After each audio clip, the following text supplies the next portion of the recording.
Mummy ಈ ತರ spicy ಆಗಿರೋ ಕರುಣ್ ಕುರು ಮಂಡಕ್ಕಿ ಹೆಂಗ್ ಮಾಡಿದೆ ಮಮ್ಮಿ? ಹೇಗೆ ಮಾಡೋದಂತ ತೋರಿಸ್ಕೊಡ್ತೀನಿ ಬಾ. ಸಾಸಿವೆ, ಜೀರಿಗೆ, ಖಾರದ ಪುಡಿ, ಉಪ್ಪು, ಅರಿಶಿಣದ ಪುಡಿ, ಕರಿಬೇವು, ಬೆಳ್ಳುಳ್ಳಿ, ಕಡಲೆ, ಶೇಂಗಾ ಬೀಜ. ಮಂಡಕ್ಕಿ ಖಾರ ಹಚ್ಚೋದು ಹೇಗೆ ಅಂತ ತೋರಿಸ್ಕೊಡ್ತೀನಿ ಬನ್ನಿ. ಈಗ ಎಣ್ಣೆ ಹಾಕ್ತಾಯಿದ್ದೀನಿ. ಈಗ ಒಂದು 5-6 ಲೀಟ್ರಿಂದು ಮಂಡಕ್ಕಿ ಮಾಡ್ತಾಯಿದ್ದೀನಿ. 1-2 ಸ್ಪೂನಷ್ಟು ಸಾಸಿವೆ,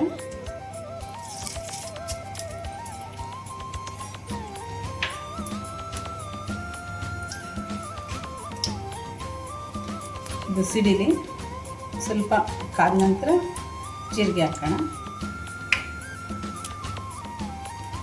ಜೀರಿಗೆ ಹಾಕ್ತಾಯಿದ್ದೀನಿ.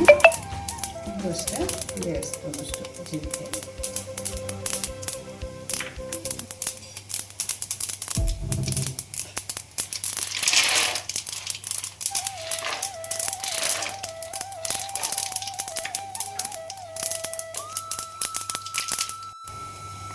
ಶೇಂಗಾ ಹಾಕಿದ್ದೀನಿ. ಇದು ಸ್ವಲ್ಪ ಫ್ರೈ ಆಗಬೇಕು. ಫ್ರೈ ಆದ ನಂತರ ಕಡಲೆ ಹಾಕ್ಕೊಂಡು ನಾನು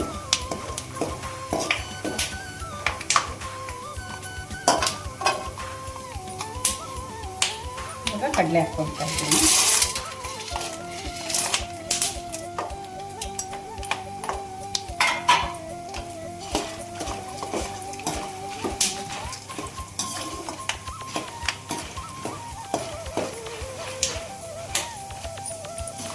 ಇದು ಫ್ರೈ ಆಗಿದೆ. ಇವಾಗ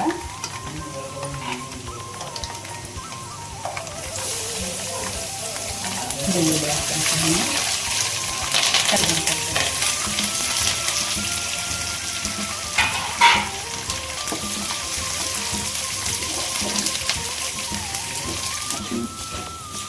ಫ್ರೈ ಆಗಿದೆ ನೋಡಿ.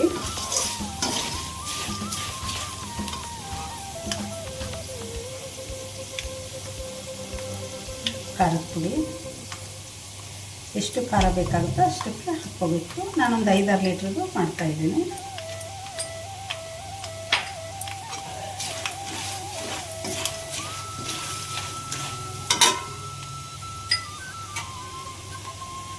ರುಚಿಗೆ ತಕ್ಕಷ್ಟು ಉಪ್ಪು,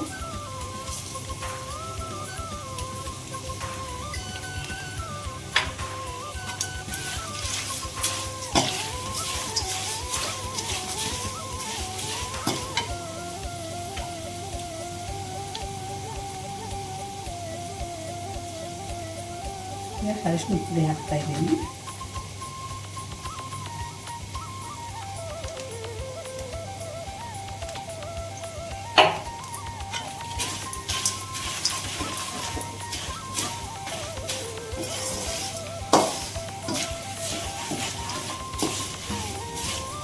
ಆಯಿತು ನೋಡಿ, ಇದಿಷ್ಟೇ. ಮಂಡಕ್ಕಿಗೆ ಕಲಸೋಣಕ್ಕೆ ನೋಡಿ ಕಲಿಸ್ಕೊಳ್ತಾ ಇದ್ದೀನಿ. ಮಂಡಕ್ಕಿ ಕಲಿಸ್ಕೊಳ್ತಾ ಇದ್ದೀನಿ ಹುಳಿ ಹಾಕ್ಕೊಂಡು.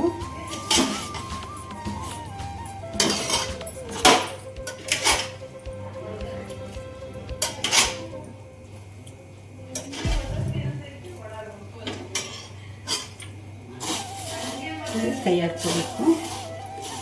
ಇದು 1 ವಾರ 15 ದಿವಸ ಆದ್ರೂ 20 ದಿವಸ ಆದರೂ ಇಟ್ಕೊಂಡು ತಿನ್ಬೋದು.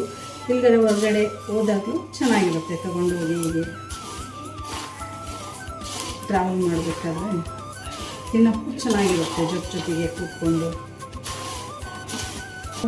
ಇದು ಖಾರ ಹಚ್ಚಿದ್ದೀನಿ. ಇದು ಖಾರಗಳು ಅಂತಲೂ ಅಂತಾರೆ, ಖಾರ ಹಚ್ಚಿದ ಮಂಡಕ್ಕಿ ಅಂತಲೂ ಅಂತಾರೆ. ಈಗ ಹಾಗೆ ಕೈ ಆಡ್ಬೋದು.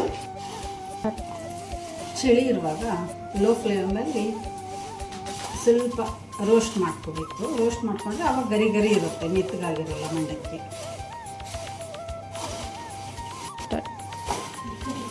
ಇದು ಏರ್ ಟೈಟ್ ಕಂಟೈನರಲ್ಲಿ ಹಾಕಿಟ್ಕೊಂಡ್ರೆ ಟೀ ಟೈಮಲ್ಲಿ, ಸಂಜೆ ಟೈಮು ತುಂಬ ಚೆನ್ನಾಗಿರುತ್ತೆ. ವೈಭವ್, ಮಂಡಕ್ಕಿ ಮಾಡಿದ್ದೀನಿ, ಟೇಸ್ಟ್ ನೋಡುವ. ವೈಭವ್ ನೋಡು ಟೇಸ್ಟ್ ಹೇಗಿದೆ ಮಂಡಕ್ಕಿ. ನೋಡ್ತಿದ್ರೆ ಚೆನ್ನಾಗಿದೆ, ಟೇಸ್ಟ್ ಮಾಡ್ತೀವಿ. ಹೇಗಿದೆ ನೋಡು. ವಾವ್ ಮಮ್ಮಿ, ನೀನ್ ಮಾಡಿರೋ ಮಂಡಕ್ಕಿ ಅಂತೂ ಯಮ್ಮಿ. ಬಾಯಲ್ಲಿ ಇರ್ತಂದ್ರೆ ಗರಿ ಗರಿ ಗರಿ ಗರಿ. Super mummy, super.